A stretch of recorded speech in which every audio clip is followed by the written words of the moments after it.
heartwarming experience, given that it's the first time we are having a conversation with you guys.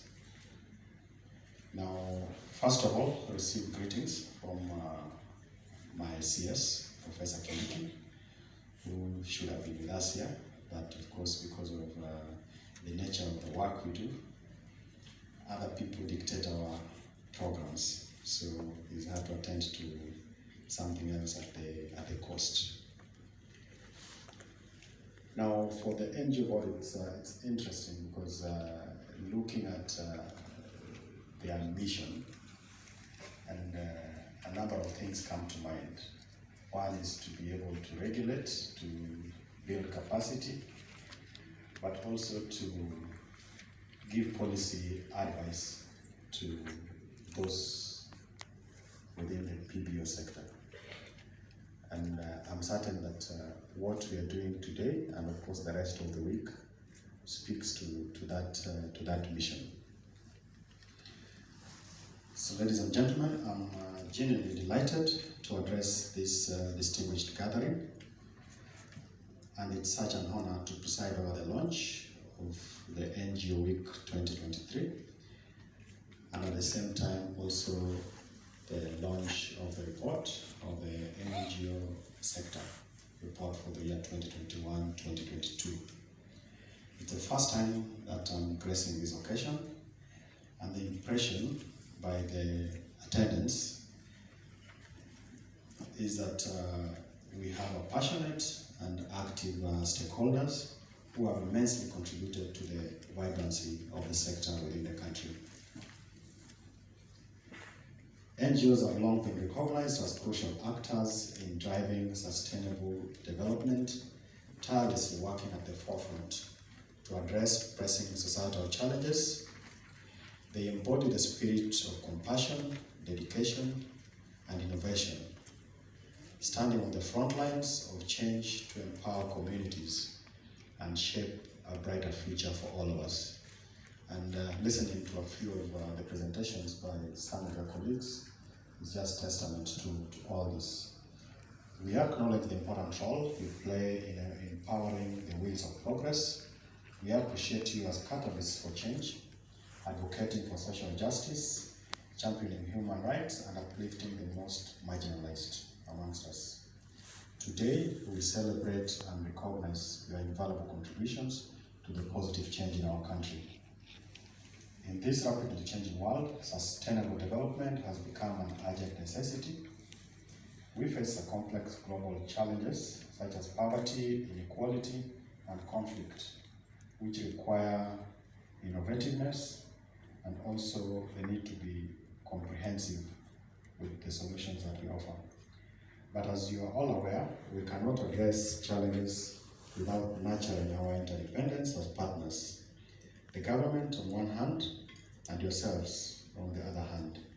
We must join forces to drive social, economic, and political change, recognizing the immense potential of collaboration. And a lot of our political development as a country or our democracy, to a larger extent, has also been has benefited a lot from those of you within the NGO world. We must understand that our collective impact is greater than the sum of our individual efforts. This symbiotic relationship is a recipe for success. The report we are launching today indicates that you guys have spent in excess of 185 billion in the last financial year, with 118 spent on various projects and programs in the country. However, NGO prioritization of development projects in sectors such as health, education, welfare, agriculture, water, and sanitation is important. These initiatives should also be aligned with the government's priorities. Access to affordable credit for low-income earners, informal traders, women and youth enterprise through what is now famously known as the Hustler Fund, and provision of safe, secure, and affordable housing in informal settlement are some of the sectors in the government's agenda that NGOs similarly need to plug in. And of course, there is already work that has gone in that space. But as a government, it's something we are asking that you pay quite a bit of interest and attention to, because it's always critical that your work is aligned with what the priorities for the government of the day is. We likewise need stronger partnerships on tackling some of our most pressing security issues. And speaking from the security space, there's a lot that we need to do with regards to peace building, resolution of conflicts, which are mostly as a result of resource-based conflict and the effect of climate change that we are all dealing with or grappling with. For this work, however, as the torchbearers of change, you must reciprocate the trust bestowed upon you by ensuring total compliance with our legal and regulatory frameworks. And the chair of the NGO Council has actually confirmed that we are all aligned, and we go by the rules of the book. And as a government, again, the president is very clear that one of our key focus as a government is the need to respect the rule of law, as well as our independent institutions. Now, as government commits to ensure that that happens, you have to also meet your side of the bargain. So you do what you've signed up to do. And of course, where there's need for us to have conversations, then we must also be able to utilize the existing channels to do so. And looking at the numbers, we are talking of excess of 12,000 NGOs. But it's interesting that barely, I doubt it gets to 30%, filed their returns in the last financial year, or at least within the year in question that we were launching the sector report. And to me, that is an indictment, not just on the board, the NGO board, but also on the council that represents the NGOs, and to all of us, because less than 30% is not acceptable. So we need to find a mechanism of working together to ensure that there is total compliance. And probably it's an opportunity to be much more innovative in how we follow up on some of these things. And we also need to leverage on technology so that then things are much more efficient and we get to 100%. I wish to challenge you to embrace transparency in your funding sources as well as expenditure. And probably this explains why we are having challenges in some of you filing the tax returns. Maybe there are things we don't want to declare in terms of who is funding us. And as a country, of course, we are very keen in following up the trend for illicit financing. And there is a whole space that we are taking to take care of that. We have the Financial Reporting Center, and there's an ongoing assessment, and it's critical that as we go on about our businesses, we will be as transparent as it gets. Because again, as a government, we will be running a transparent government, and we don't expect anything less from ourselves. Today, I'm here to confirm that Kenya remains committed to creating an enabling environment for NGOs to flourish and thrive. Our doors are wide open, and we invite NGOs to more structured engagement through the official channels, including the framework established by the NGO Coordination Board as a way of enhancing trust with donors, partners, and the communities that you serve.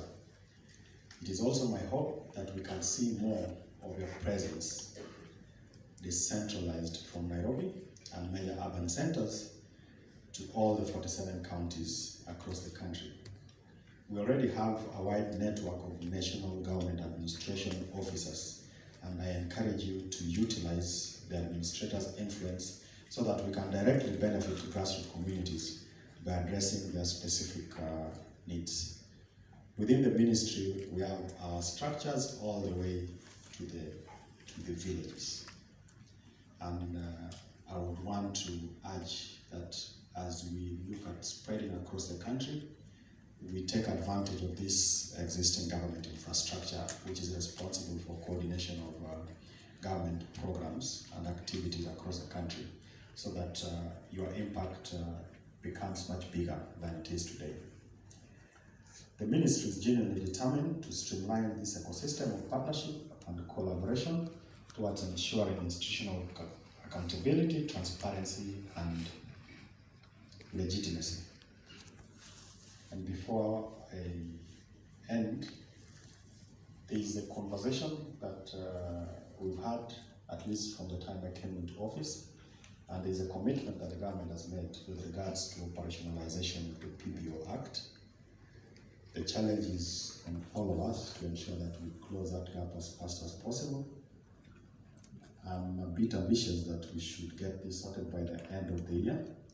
So before we came here, I was challenging the chair and the executive director that we just need to narrow down on what the issues have been that has made it impossible to have this act operationalized. And interestingly, it's just two main issues: the issue around funding and the concerns around security, which are largely addressed in other spaces legally. So there is no reason why we should continue to have this act not operationalized. So that will be a commitment we are giving as a ministry to ensure that we get this in line with the overall government's commitment on the same. In conclusion, I would like to express my heartfelt appreciation to all of you, the leadership, the staff, the volunteers, and beneficiaries for the commitment that you have on the course for social, economic, and political change in our country.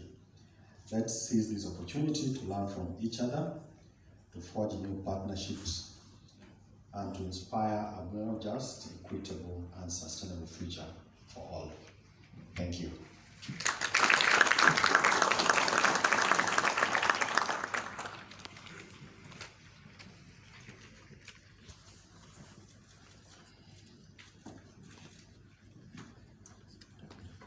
Thank you very much, PS. Can we do a loud clap and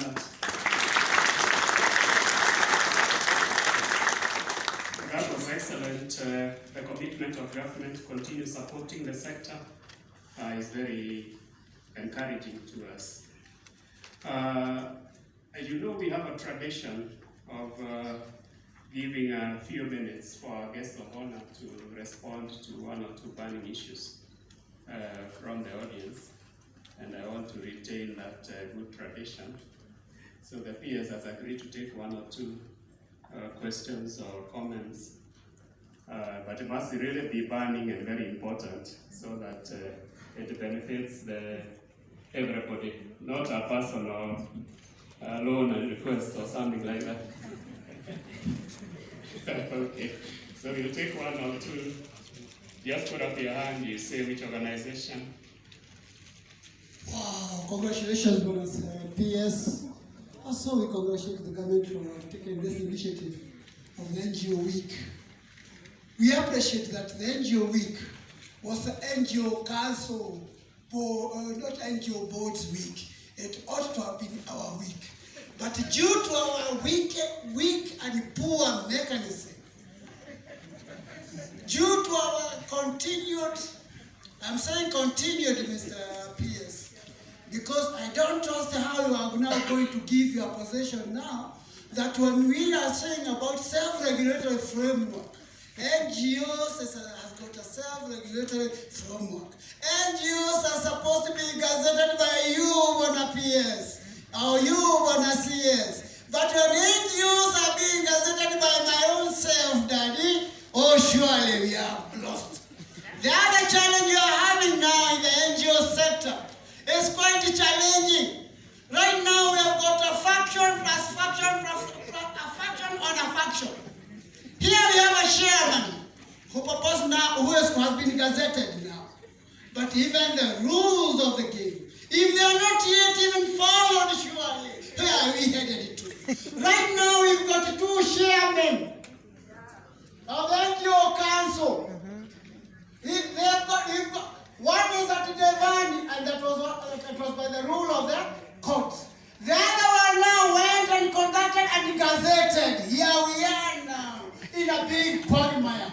Bwana PS, I've got a lot to share, but this is not the time. But also those who are saying now, we want that cake of that PBO. The PBO itself has got definite issues. Issues on translation. How do you translate when even now? Troika, you have just said. It is common knowledge that when an NGO was crossing down there, when you apply this okay, we had wanted not to make a speech, but to ask a question to the guest of honor. The guest of honor, sir. My question is, will you be available to get us through and have a sitting to address those burning issues? Because most of the time you are held up. Please give us a commitment for those who are concerned. Patriotism calls for responsibility. Thank you. So, let us be focused and address specific issues to our guest. The issues of the divisions within the sector, those ones have been addressed in other forums through the court process and all those. Those are internal issues for the sector on its own. Fortunately for us, many of these will be resolved by operationalization of the PBO Act. So that should not be something to worry anybody. If you have gone through the PBO Act, you'll see most of the issues he's concerned about are clearly addressed by the PBO Act. Yes, behind the other gentleman.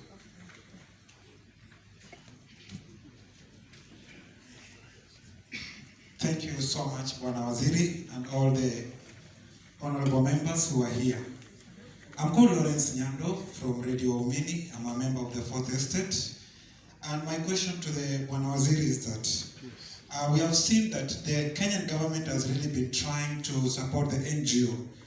But now we have heard that some issues that have been coming up, especially for the young non-governmental organizations that are just starting up, whereby there have been issues to do with provision of conducive environment for them to be able to register and to be able to operate in Kenya. Is the Ministry of Interior and Coordination of National Programs ready to simplify the registration process and reducing the time and cost of compliance, and also providing clear and consistent guidelines for the non-governmental organizations to operate and be able to run in the country? And I'm talking this bearing in fact and mind the young non-governmental organizations that are being started in the country.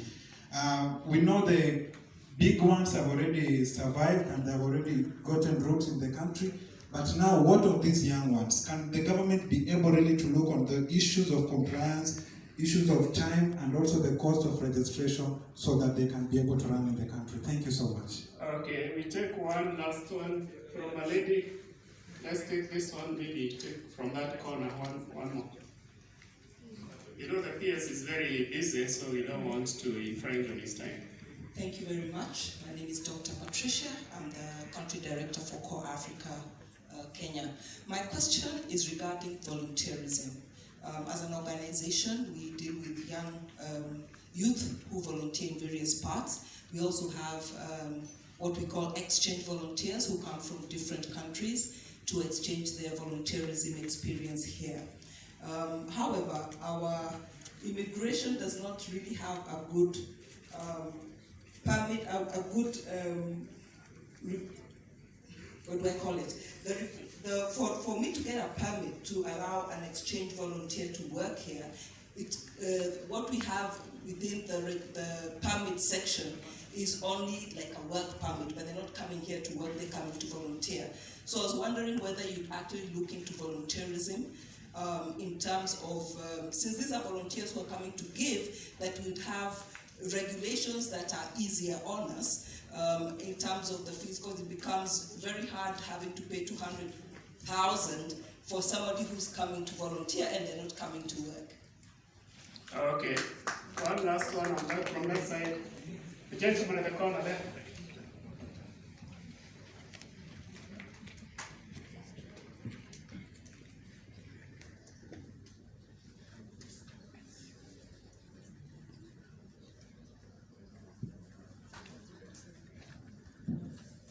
Okay, thank you so much. My name is Samuel Obiero. I'm from the civil society. But it appears we are only concerned about funding from the government. If at all the international organizations are not chipping in, the NGOs have no support from the government. We've got corporates who can support what we do, but we are getting little support and funding. So I want you, PS, to really submit our request that in the next financial year, let there be an allocation for the NGO to enable us to operate, even if at all there's no funding from wherever.